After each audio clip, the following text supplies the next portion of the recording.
Hey guys, exercise 7.2 का question number second हमें क्या कहता है।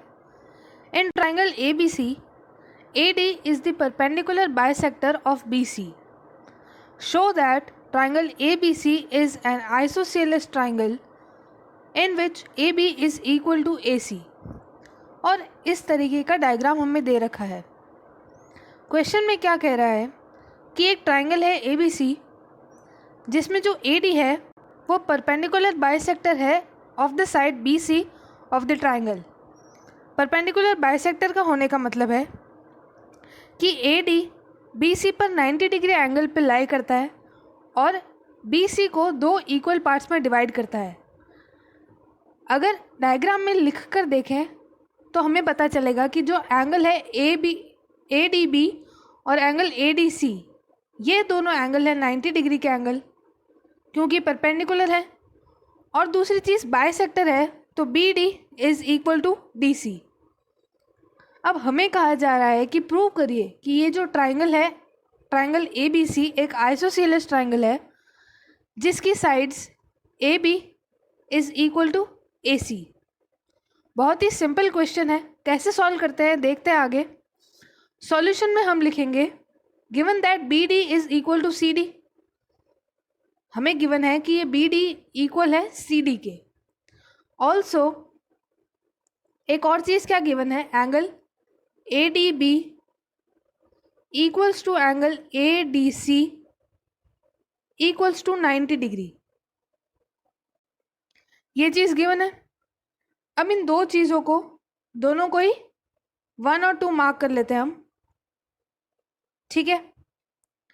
अब आगे हम लिखेंगे कि in triangle A B D and triangle A C D, कौन से दो ट्राइंगल ए बी डी और ट्राइंगल ये वाला ट्राइंगल और ट्राइंगल ए सी डी ये वाला ट्राइंगल।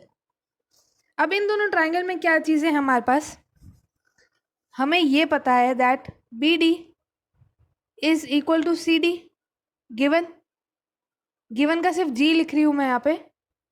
सेकेंड चीज़ हमें क्या गिवन है, हमें ये पता है that A D is equal to A D. Reason है कॉमन।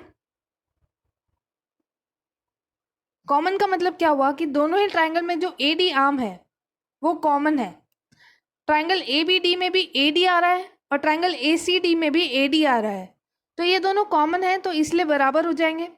और तीसरी चीज़ हमारे पास ये जो सेकंड स्टेटमेंट है, ट्राइंगल ए बी सी में angle A D B is equal to angle A D C, तो उसको भी हम यहाँ लिख लेंगे that angle A D B equals to angle A C D A D C equals to 90 degree.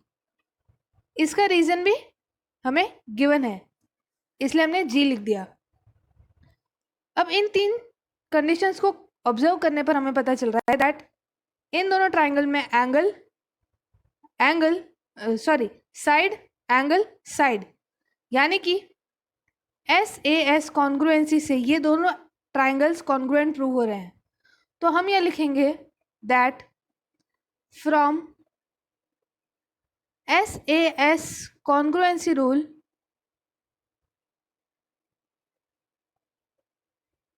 Triangle A D B is congruent to triangle A D C. अब दोनों triangles congruent तो प्रूव हो गए हैं। अब congruency में एक और कॉन्सेप्ट आता है, concept of CPCT, corresponding parts of congruent triangle. इसी कॉन्सेप्ट के according line A B would be equal to side A C, यानी कि CPCT के अकॉर्डिंग हम कह सकते हैं that A B is equal to A C, thus proving triangle ABC is an isosceles triangle, जो कि हमें यहाँ क्वेश्चन में भी कहा गया था A B equal to A C prove कर दीजिए, जिससे प्रूव हो जाएगा triangle ABC is an isosceles triangle. तो ये था complete explanation of question number 2 of exercise 7.2। Good bye.